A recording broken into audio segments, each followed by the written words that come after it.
Assalamualaikum warahmatullahi wabarakatuh. Perkenalkan, nama saya Dea Istiadianti dengan NPM A1A020084 dari kelas 1C dengan dosen pengampu Bapak Arsyadani Miss Bahudin MPD. Saya di sini akan menjelaskan tentang sumber hukum Islam. 1.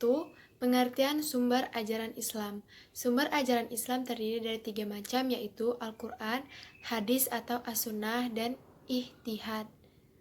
Sumber ajaran Islam pertama adalah Al-Quran, yang kedua adalah hadis yang langsung dari Allah SWT dan Nabi Muhammad, dan yang ketiga adalah ijtihad yang merupakan hasil pemikiran umat Islam, yakni para ulama mujtahid yang berijtihad dengan tetap mengacu kepada Al-Quran dan As-Sunnah. Yang pertama adalah Al-Quran. Secara harfiah, Al-Quran artinya bacaan seperti bagaimana firman Allah. Sesungguhnya atas tanggung jawab kamilah mengumpulkannya dan membacanya. Jika kami telah selesai membacakannya, maka ikutilah bacaan itu. Al-Quran adalah kumpulan wahyu atau firman Allah yang disampaikan kepada Nabi, berisi ajaran tentang keimanan atau akidah, tauhid iman, peribadahan, dan budi pekerti atau akhlak. Yang kedua, hadis atau as-sunnah. Hadis disebut juga as-sunnah. Sunnah secara bahasa berarti adat istiadat atau kebiasaan. Sunnah adalah segala perkataan, perbuatan, dan penetapan serta kebiasaan Nabi Muhammad. Yang ketiga, ijtihad. Secara bahasa, ijtihad artinya usaha sungguh-sungguh yang dilakukan para ahli agama atau ulama untuk mencapai suatu putusan atau simpulan. Hukum syara atau syariat Islam mengenai kasus yang penyelesaiannya belum tertera dalam Al-Quran dan Sunnah. Ijtihad menurut KBBI yaitu pendapat atau tafsiran. Materi kedua yaitu kedudukan Al-Quran sebagai sumber hukum Islam yang pertama. Al-Quran merupakan firman Allah yang Allah wahyukan kepada Nabi Muhammad melalui malaikat Jibril secara berangsur-angsur. Membacanya mengandung ibadah dan bersifat sebagai mukjizat. Al-Quran Allah turunkan kepada Nabi Muhammad kurang lebih selama 23 tahun. Ayat pertama yang Allah turunkan adalah surat Al-Alaq ayat 1-5. Kedudukan Al-Quran sebagai sumber hukum Islam adalah sumber hukum yang paling utama. Semua hukum Islam harus merujuk terlebih dahulu kepada Al-Quran, karena isi Al-Quran merupakan firman Allah yang sudah pasti kebenarannya. Materi ketiga yaitu keistimewaan mempelajari Al-Quran. Beberapa hal keistimewaan mempelajari Al-Quran yaitu 1. Menenteramkan hati dan menyembuhkan penyakit. Membaca Al-Quran secara rutin bisa menenteramkan hati dan menyembuhkan penyakit. Dalam Al-Quran surah Ar-Ra'd ayat 28 Allah berfirman, yaitu orang-orang yang beriman dan hati mereka menjadi tentram dengan mengingat Allah. Ingatlah, hanya dengan mengingat Allah hati menjadi tentram.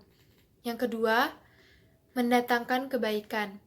Dalam hadis riwayat Muslim diriwayatkan oleh Aisyah, Rasulullah bersabda, seseorang yang lancar membaca Al-Quran akan bersama para malaikat yang mulia dan senantiasa selalu taat kepada Allah.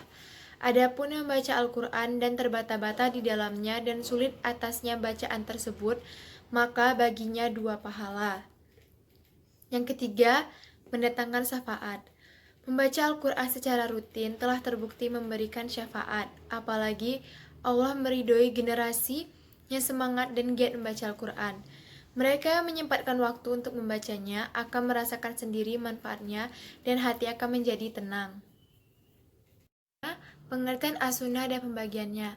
As-sunnah secara bahasa atau etimologi adalah jalan, peraturan, cara yang dibiasakan atau cara yang terpuji. Sunnah lebih umum disebut dengan hadis yang mempunyai beberapa arti secara etimologis, yaitu qorib artinya dekat, jadid artinya baru, dan khobar yang artinya berita atau warta. Sunnah atau hadis berdasarkan definisi menurut para ahli di atas dapat dibedakan menjadi 3, yaitu 1. Sunnah qauliyah, yaitu khobar berupa perkataan Nabi yang didengar dan disampaikan oleh seorang atau beberapa sahabat kepada orang lain.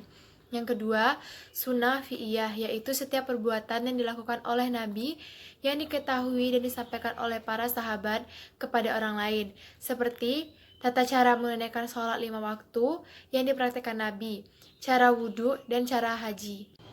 Yang ketiga, Sunnah takririyah, yaitu sesuatu yang timbul dari sahabat Rasulullah yang telah diakui oleh beliau, baik berupa ucapan maupun perbuatan. Sedangkan as-sunnah ditinjau dari perawi-perawinya dari Rasulullah dibagi menjadi 3 macam, yaitu 1. Sunnah mutawatirah adalah sunnah yang diriwayatkan dari Rasulullah oleh sekumpulan perawi yang menurut kebiasaannya individu-individunya itu tidak mungkin sepakat untuk berbohong.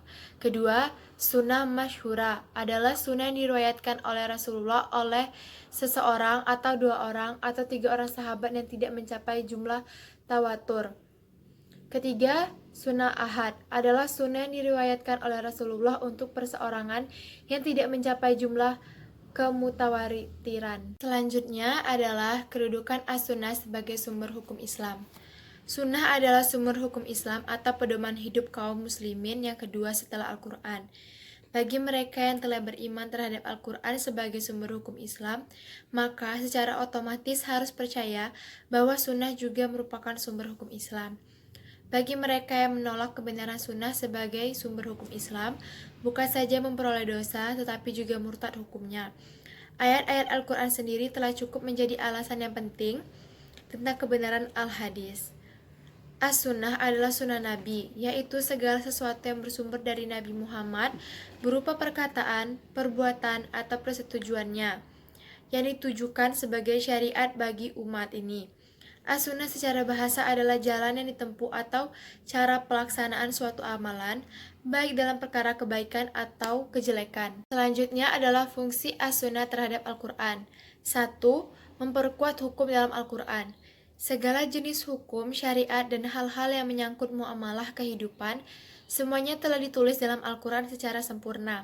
Seperti halnya hukum sholat, puasa, zakat, larangan melakukan riba, mencuri, membunuh, dan sebagainya. Nah, kebenaran as-sunnah di sini memperkuat hukum-hukum yang telah disebutkan di Al-Quran. Misalnya saja untuk melakukan sholat, seseorang harus berwudu terlebih dahulu.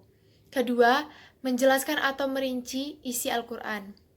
As-sunnah juga berperan untuk menjelaskan atau merinci ayat-ayat Al-Quran yang masih bersifat umum. Misalnya saja, Al-Quran menuliskan kewajiban untuk berhaji bagi umat yang mampu. Maka as-sunnah memperjelas tata cara manasik haji yang benar sesuai ajaran Rasulullah.